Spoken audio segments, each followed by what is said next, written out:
குடும்பம்ன்றது ஒரு எல்லை. அந்த எல்லையை நீ தாண்டும் போது நீ நிச்சயமாக தீங்குக்கு இடத்தை நீ திறந்து கொடுக்கிறாய்.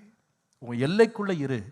சந்தோஷப்படணும். யாரோட சந்தோஷப்படு? கர்த்தர் உனக்கு கொடுத்த மனைவியோட சந்தோஷமாயிரு. இளவயதின் மனைவியோடு நீ சந்தோஷமாயிரு.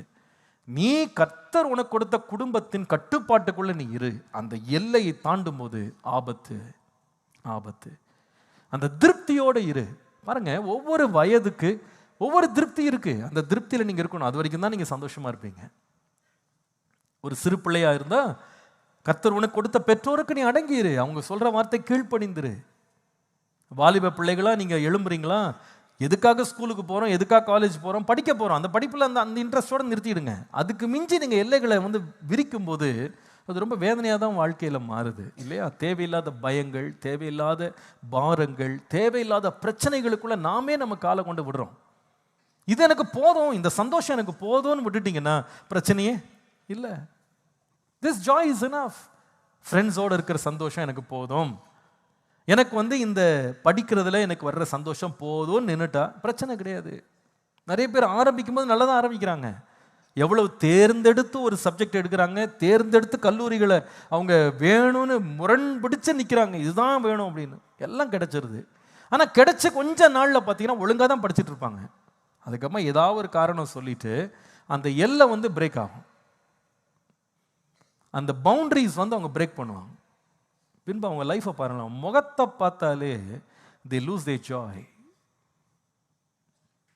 they lose their safety. அவருடைய பாதுகாப்பு அவங்க இழந்து போறாங்க. they are always troubled in their mind. அவங்க இருதயமே பார்த்தீங்கன்னா கொந்தளிக்கிற கடலை போல மாறிடும்.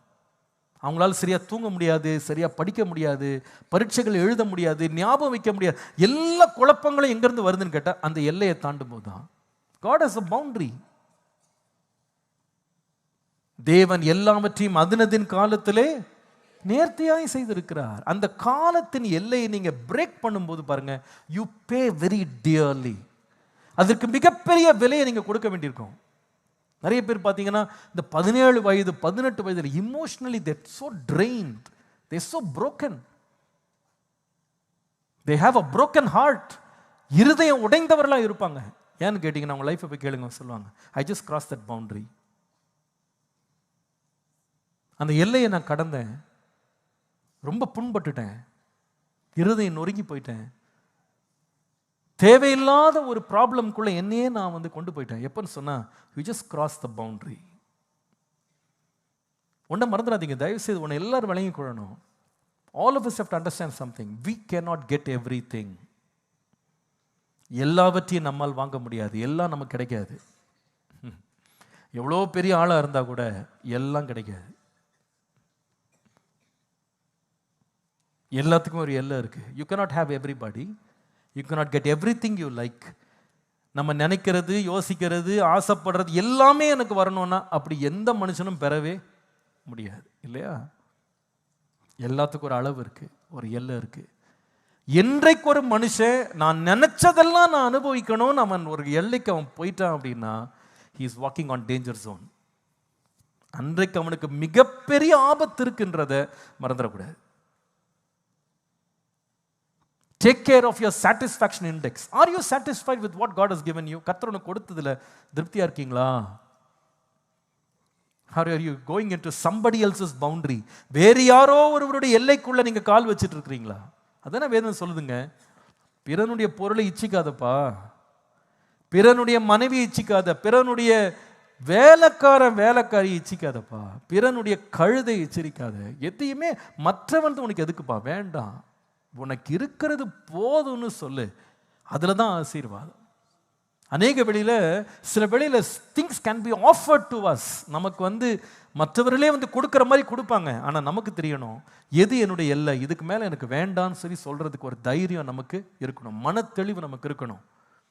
யுத்தத்திற்கு கோலியாத்தை சந்திக்க இந்த தாவீது புறப்பட்ட போது வழியிலே சவுல் குறுக்கிடுகிறார், அவரை சந்திக்க நேருகிறது. அவர் சொல்றாரு, எப்பா நீ கோலியாத்தை சந்திக்க போற, உன் கையில ஒண்ணுமே இல்லை, நான் தர்றேன் என்னுடைய ஈட்டி பட்டையை, என்னுடைய தலைச்சீரா, என்னுடைய மார்க்கவசம் எல்லாம் எடுத்துட்டு போ, என்னுடைய இதை எடுத்துக்கோ.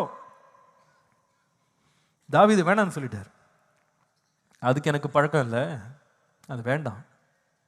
The simple thing is he did not covet what Saul had. சவுல்ட்ட இருந்தது அவன் இச்சிக்கவே இல்லை. He did not compare what he had and what Saul had. தனக்கு இருந்ததையும் சவுலுக்கு இருந்ததையும் அவன் ஒப்பிட்டு பார்க்கவே இல்லை. He did not complain about what he had.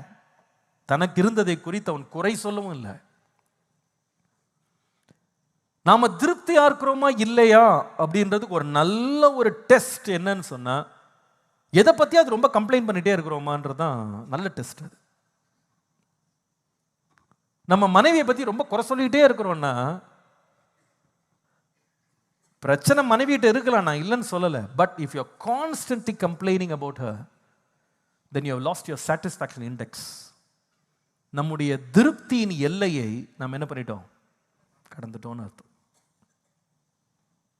நமக்கு இருக்கிற வருமானம், நமக்கு இருக்கிற செல்வம், நமக்கு இருக்கிற ஆசீர்வாதங்கள், ஆஸ்தி, இதை பார்த்து நம்ம தொடர்ந்து கம்ப்ளைண்ட் பண்ணிக்கிட்டே இருக்கிறோம்னா, we have broken our satisfaction index. கர்த்தர் நமக்கு கொடுத்ததிலே திருப்தியாக இருந்து நன்றியுடன் கர்த்தரை துதிக்க பழகுவது தேவனுக்கு பிரியமானது. அது நம்முடைய இருதயத்தையும் காத்துக்கொள்ளும். சில வேளையில பிசாசான் என்ன சொல்வான்னா, இல்லாததை உங்களுக்கு கொடுத்துட்றேன், அதெல்லாம் உனக்கு கிடைக்கிறதுக்கு நீ பிரயாசப்படு, நம்மளை தூண்டி விட்டுருவான், ஏவி விட்டுருவான். இதை தான் அவன் ஏவாளுக்கு செய்தான். கர்த்தருடைய மகிமை அவர்களை மூடி இருந்தது, முழு உலகம் அவர்களுக்கு சுதந்திரமாய் கொடுக்கப்பட்டது, எல்லாத்துக்கும் அவன் தான் ஆஸ்திக்காரங்க, எல்லாத்தையும் ஆண்டு கொள்ளுங்கன்னு கர்த்தர் கொடுத்தார். இதுக்கு மேல என்னங்க வேணும், எல்லாத்தையும் ஆண்டு கொள்ளுங்கன்னு கொடுத்தாரு. ஆனா சாத்தான் தோன்றான், நீங்க இந்த கனியை புசித்தால் தேவர்களை போல மாறுவீர்கள். ஏன் இப்ப எப்படி பார்க்க, இப்ப இருக்கிறது போதாதா? தேவனை போல நீ இருக்கணும்னா தேவனுடைய தேவர்களாக உன்னை உண்டாக்கி இருப்பார். உன்னை மனுஷனா இருக்கணும் தான் ஆண்டவர் மனுஷனா உண்டாக்கி இருக்கிறார் இல்லையா? ஆனா இவங்க ஆசையை தூண்டி விட்ட உடனே இந்த அம்மாவுக்கு, அப்பா தேவர்களை போல மாறுவேன், அவ்வளவுதான். அந்த சாட்டிஸ்ஃபேக்ஷன் இண்டெக்ஸை பிரேக் பண்ணும்போது பாருங்க, இருக்கிறது என்ன ஆயிடுச்சு, மொத்தமா போச்சு. லூசிஃபர் இப்படியே தான் தன்னுடைய மகிமை இழந்தான். அவன் அபிஷேகம் பண்ணப்பட்ட ஒரு கேரு, கர்த்தர் அவனை உன்னத இடத்துல வைத்திருந்தார்.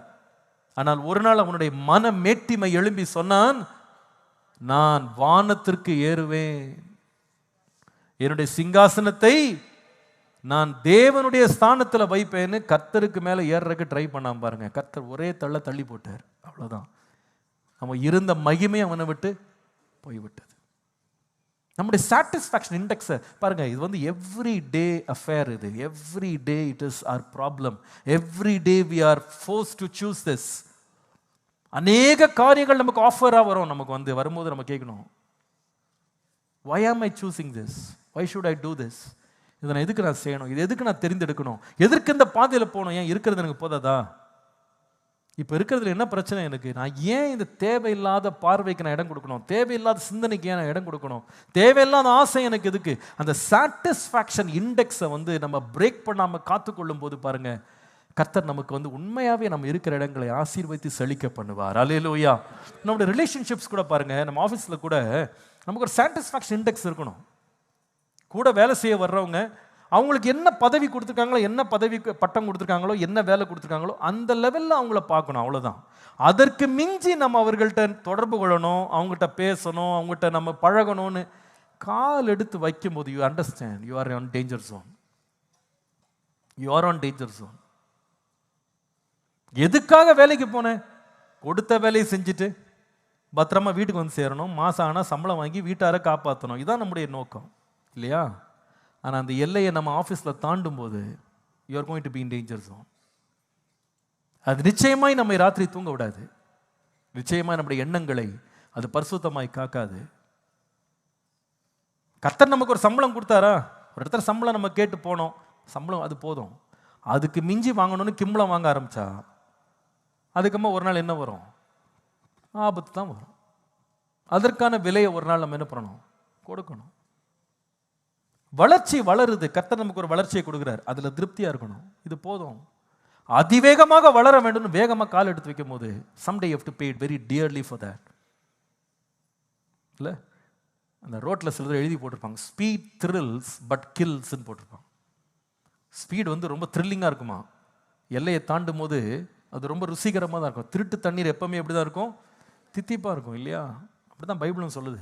Speed will always thrill, but இந்த எண்ட் இட் வில் கில். முடிவில் அது உன்னை கொன்று போடும். ஆண்டவரே, என்னுடைய திருப்தியை குறித்து நான் அளவுக்குள்ள நான் இருக்கிறதுக்கு அந்த அந்த அந்த எல்லைக்குள்ள என்னை காத்துக்கொள்ள கிருபை தாரும். இது நம்ம ஒவ்வொருவரும் கற்றுக்கொள்ள வேண்டிய ஒரு பாடம். அது எந்த ஏரியாவா இருக்கலாம். It can be in your personal life, in your professional life, it can be in your spiritual life. எல்லாமே எல்லையை தாண்டும் போது it becomes a problem. Even spiritually சொல்றேன். மிஞ்சின நீதிமானா போனா அங்கேயே ஆபத்து இருக்கு.